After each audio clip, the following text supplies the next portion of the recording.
Kali ini ada satu kisah yang datangnya dari sepasang suami istri yang rumah tangganya mengalami kehancuran akibat orang ketiga. Perjalanan cinta keduanya dari awal menjalani hubungan tidaklah mudah. Banyak rintangan yang harus mereka hadapi. Namun dalam hitungan bulan, arti sebuah keluarga tidak penting lagi bagi Denny, suaminya Irma. Irma seorang perempuan yang terbilang cantik di desanya. Ia mengalami suatu kejadian yang benar-benar tidak bisa dilupakan, yaitu tentang suaminya yang tega melakukan perbuatan keji yang secara terang-terangan Denny ini menyakiti Irma. Awal ceritanya, Irma yang sudah menikah dengan Denny yang sekarang usia pernikahan mereka sudah 10 tahun lamanya dan dikaruniai 2 orang anak laki-laki. Selama 10 tahun mereka menjalani bahtera rumah tangga. Tidak ada masalah besar yang menimpa mereka. Masalah tentang perekonomiannya pun terbilang baik.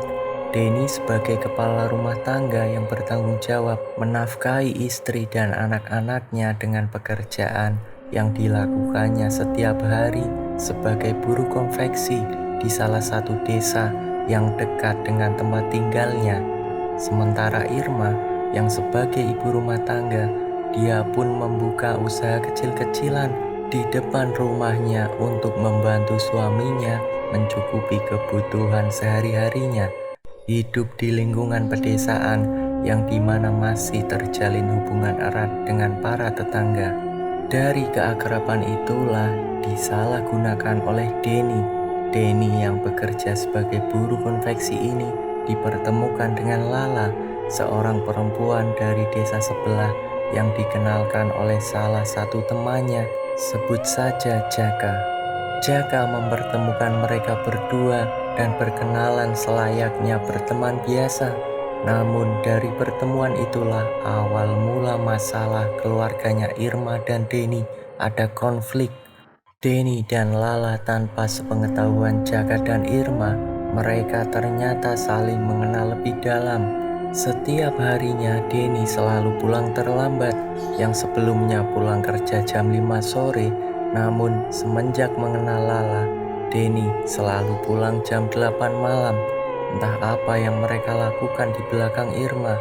Lala sendiri sudah mengetahui kalau Denny ini sudah berkeluarga dan sudah memiliki 2 orang anak yang sudah berusia 5 tahun dan 11 tahun. Bodoh amat dengan latar belakangnya Denny. Lala sendiri masih terbilang muda dan belum berumah tangga. Singkat ceritanya, 3 bulan semenjak Denny mengenal perempuan itu, sikapnya mulai berubah. Tidak lagi perhatian dengan Irma dan anak-anaknya. Setiap ditanya kenapa pulangnya selalu telat, Denny selalu menjawab, "Itu urusanku, kamu gak usah ikut campur." Irma yang waktu itu masih berusaha berpikir positif, ia tidak menanggapinya secara serius. Namun setiap harinya mereka pasti bertengkar, sampai para tetangganya pun heran karena keluarganya Irma ini terkenal dengan keharmonisannya. Setelah hampir setengah tahun menghadapi sikap Denny yang berubah drastis, tanpa sepengetahuannya Denny, Irma menyelusuri dan mencari tahu apa yang sebenarnya suaminya ini lakukan setelah pulang bekerja. Lewat rekan kerjanya Denny, Irma menanyakan kemana suaminya ini pergi setelah pulang kerja. Jaka yang memang akrab dengan Denny, ia memberitahu ke Irma kalau Denny di setiap sorenya pasti ke desa sebelah. Entah untuk apa dan ada kepentingan apa, Jaka tak mengetahuinya. Setelah mendapatkan informasi itu, dengan sepeda motornya, Irma pergi ke desa sebelah. Di pertengahan jalan, Irma tak sengaja melihat sepeda motor suaminya yang sangat dia kenali. Irma berhenti di sebuah taman dan tanpa diduga oleh Irma, ternyata alasan Denny yang selama ini bertingkah aneh, berperilaku kasar, dan sering pulang malam, ternyata Denny selingkuh dengan wanita lain. Semenjak hari itu, Irma yang sudah mengetahui kelakuan Denny yang sangat keji, yang membuat keluarganya Irma dan Denny yang sudah hampir 11 tahun dengan munculnya orang ketiga.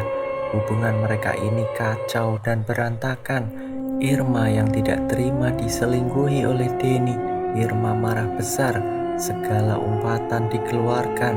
Namun respon dari Denny ini membuat Irma kaget. Denny dengan entengnya menampar pipi kanan Irma dengan begitu kerasnya sampai sudut di bibirnya Irma mengeluarkan darah. Pertengkaran kedua orang dewasa ini membuat kedua anaknya mereka menangis dengan teriakan meminta tolong agar ada orang yang bisa menghentikan pertengkaran itu. Beberapa warga yang datang ke rumahnya Irma sampai terkejut, tidak menyangka kalau Denny bisa setega itu dengan istrinya sendiri. Irma yang terjatuh tersungkur akibat dorongan dari Denny yang tersulut emosi sampai kepalanya Irma terkena meja dan akhirnya pingsan. Denny yang menginginkan hubungan mereka itu cerai, tapi Irma masih ingin mempertahankan pernikahan mereka demi anak-anaknya. Namun keinginan itu dibantah mentah-mentah oleh Denny yang membuat Irma semakin sakit hati.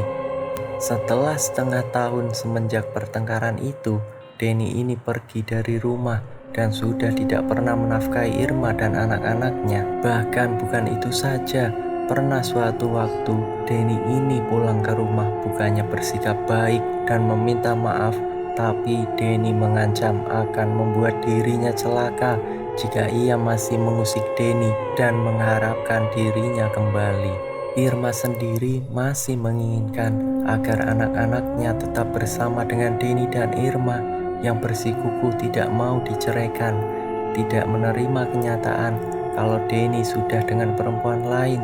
Bahkan pernah sesekali perempuan itu yang bernama Lala menelpon dirinya agar mau bercerai dengan Denny.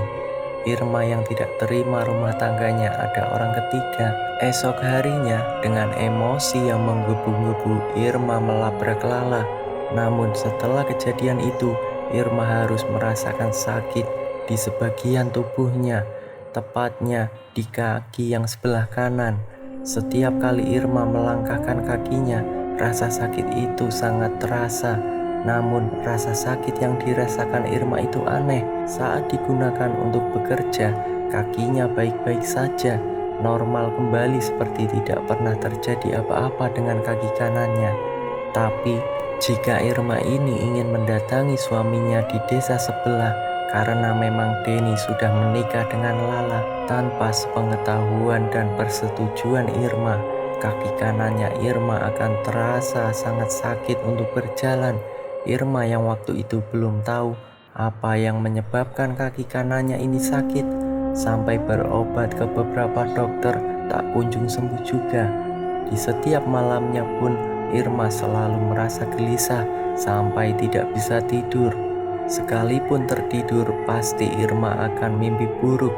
Sudah hampir 2 minggu ia mengalami kejadian seperti itu. Hatinya gelisah, cemas, dan itu berlangsung terus-menerus.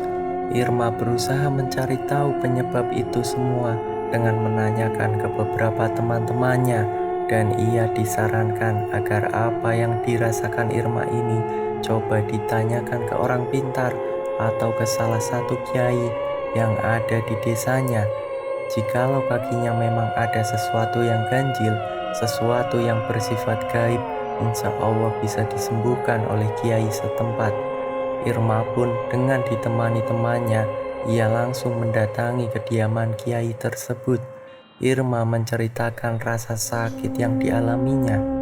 Kiai itu pun bersedia membantu Irma, tapi proses penyembuhan itu tak hanya 1 atau 2 hari, tapi butuh waktu kurang lebihnya 10 hari. Dengan berbagai macam ramuan yang diracik kiai tersebut, Irma disarankan agar setiap harinya Irma membuat ramuan itu di rumahnya sendiri.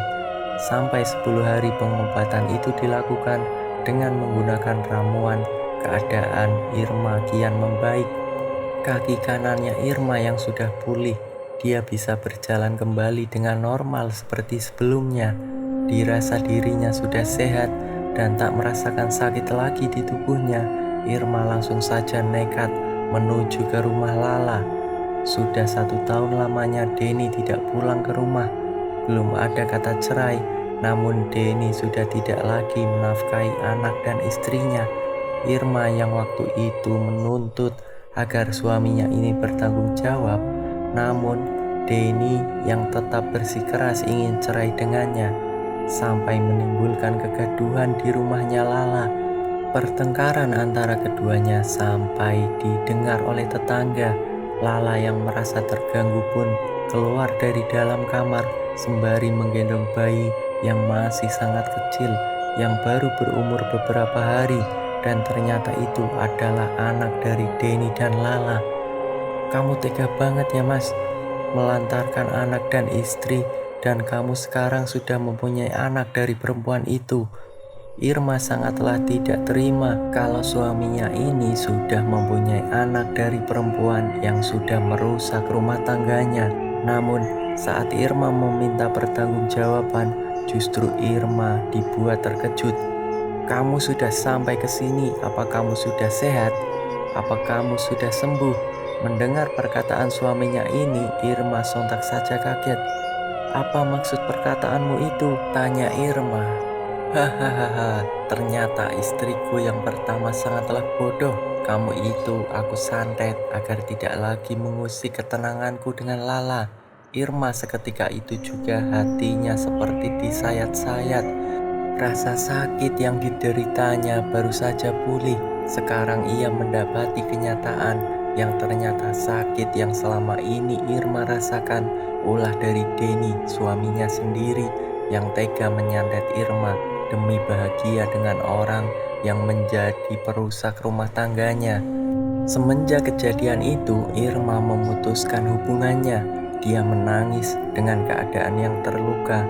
Dia sudah menyerah waktu itu. Dengan derayan air mata, Irma kembali ke rumahnya sampai orang tuanya yang kebetulan berada di situ. "Sudahlah, suamimu kayak gitu tidak baik buat kamu. Sudah, tinggalkan saja." Tak sampai di situ saja, cobaan yang harus Irma hadapi. Di tahun kedua, Irma harus mengalami sakit yang sangat amat sakit di perutnya dan di sekujur kaki kanan dan kiri, yang membuat ia tidak bisa berbuat apa-apa. Setiap harinya hanya bisa berbaring di tempat tidurnya. Sementara anak-anaknya yang masih kecil, mereka tidak tahu apa yang sebenarnya dialami oleh orang tuanya. Anaknya Irma dimintai untuk mendatangkan kakeknya, neneknya yang kebetulan itu tinggal di kampung sebelah. Anaknya disuruh untuk memberitahu ke kakek neneknya tentang keadaan Irma yang sudah tidak bisa apa-apa. Semenjak saat itulah orang tuanya Irma yang merawat anak-anaknya dan juga dirinya. Rasa sakit di perutnya ini sangat aneh. Perutnya semakin hari kian membesar dan juga keras. Dan saat malam hari, perut itu seperti ditusuk-tusuk oleh jarum. Irma yang teringat dengan Pak Kiai, orang yang dulu membantu menyembuhkannya. Tapi saat orang tuanya Irma ini mendatangi kediaman Kiai tersebut, ternyata Pak Kiai itu sudah meninggal dunia. Orang tuanya Irma yang bingung harus mencari bantuan kemana lagi dari beberapa tetangganya. Teman-teman sekerjanya Irma yang waktu itu menjenguk menyarankan agar Irma ini datang ke dukun. Saran itu pun dilakukan, tapi keadaannya Irma justru semakin parah. Rasa sakit di perutnya menjalar ke seluruh tubuhnya. Bisa dikatakan kondisi Irma saat ini lumpuh. Tidak ada riwayat penyakit apapun, tapi kondisi Irma saat ini sangat memprihatinkan. Setiap harinya hanya bisa meringis kesakitan. Dari berbagai macam pengobatan telah dilakukannya, tapi kondisi Irma tak kunjung membaik juga. Sampai Irma ini benar-benar sudah putus asa saat kedua kakinya sudah tidak sanggup lagi menahan rasa sakit dan perutnya pun besar seperti orang hamil 9 bulan. Di tahun kedua dan ketiga, melihat kondisi orang tuanya yang usianya sudah lanjut, mereka yang harus menanggung beban anak-anaknya Irma, Irma yang tadinya sempat putus asa, dia berusaha untuk bangkit. Bagaimanapun aku harus bisa mendidik anakku agar menjadi orang-orang yang sukses, dan aku pun tak tega melihat kedua orang tuaku yang harus menanggung kehidupanku dan anak-anakku. Dari bantuan tetangganya, Irma mendapatkan informasi tentang praktisi dan juga seorang ustadz. Ustadz ini masih muda, berumur kisaran 25 tahun. Waktu itu, Irma datang dengan bantuan orang tuanya, tapi tidak untuk bertemu dengan ustadz muda itu. Ia ingin bertemu dengan abah pemuda itu yang seorang praktisi. Namun waktu itu abahnya sedang umroh. Irma yang ingin membatalkan niatnya, tapi waktu itu sudah terlanjur menceritakan dan berjanji untuk sembuh ke anaknya. Niatnya Irma datang ke praktisi yang ingin meminta bantuan untuk menetralisir tubuhnya. Bagaimana Mbak Irma kalau saya yang mewakili Abah? Barangkali Allah mengizinkan saya bisa bantu menyembuhkan apa yang dirasakan sakitnya Mbak Irma, ucap Ustadz itu. Irma yang mendapatkan tawaran tersebut saat itu pun langsung menerima. "Iya mas, apa yang harus saya lakukan?" tanya Irma kepada ustadz muda itu. "Saya akan mencari daun kelor, pohon bidara, dan bambu kuning agar terjaga dari gangguan santet dan sihir. Setiap malam, kamu dapat membaca surat Al-Fatihah, surat Al-Ikhlas 3 kali, surat Al-Falaq 3 kali, dan surat Anas 3 kali. Setelah membaca surat tersebut, tiupkan udara dari mulut ke tangan dan usapkan ke seluruh tubuh daun kelor yang masak dan dibacakan ayat suci Al-Quran, lalu dibasuhkan ke perut dan kakinya Irma. Dengan ramuan dan bacaan doa yang dia amalkan hari demi hari, hampir selama 7 hari berturut-turut, Irma merasakan nikmat Tuhan yang tidak ada bandingannya.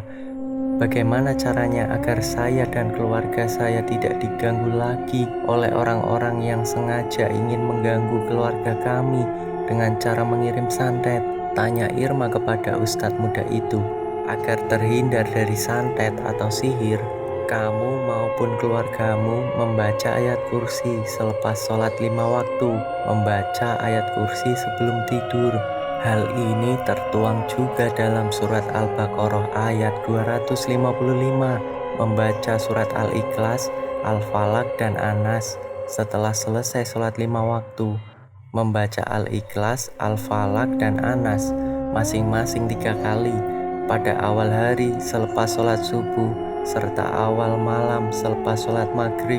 Membaca ta'awud juga salah satu amalan agar terhindar dari sihir, santet, maupun hal mistis lainnya. Kamu bisa membacanya pada petang hari sebanyak 3 kali. Kamu juga bisa mengamalkannya setiap kali berkunjung ke suatu tempat, dan kamu juga membaca zikir di pagi dan sore hari. Zikir juga termasuk amalan agar terhindar dari santet. Kamu juga bisa membaca zikir pada pagi dan sore hari sebanyak 3 kali. Setelah Irma mendapatkan saran, mendapatkan ilmu dari ustadz muda itu, di setiap harinya Irma mengamalkan amalan itu. Irma sangatlah berterima kasih dengan ustadz itu. Alhamdulillah, setelah amalan-amalan itu dilakukan oleh Irma, kurang lebih hampir setengah tahun rutin melakukannya terus-menerus. Sampai sekarang, dia menjadi orang yang bertakwa dengan kesalehannya. Irma pun berkeinginan punya suami lagi, tapi waktu itu proses untuk membuat rumah tangganya aman dari mantan suaminya, dari pengaruh Lala yang ternyata dia adalah anak dari dukun santet, dengan pagar gaib, dengan amalan untuk mengembalikan santet, dan terdengar kabar kalau mantan suaminya ternyata mengalami hal yang sama persis seperti apa yang dirasakan oleh Irma. Kaki yang seperti orang lumpuh yang sudah tidak berguna lagi, dan juga rumah tangganya dengan Lala sudah berantakan. Tentang mantan suaminya yang dicampakan oleh Lala waktu itu, Irma sebagai manusia yang sudah sakit hati berusaha untuk sabar, untuk membantu Denny Tapi orang tuanya Irma dan anak-anaknya Irma sendiri sudah tidak mau menerima Denny lagi.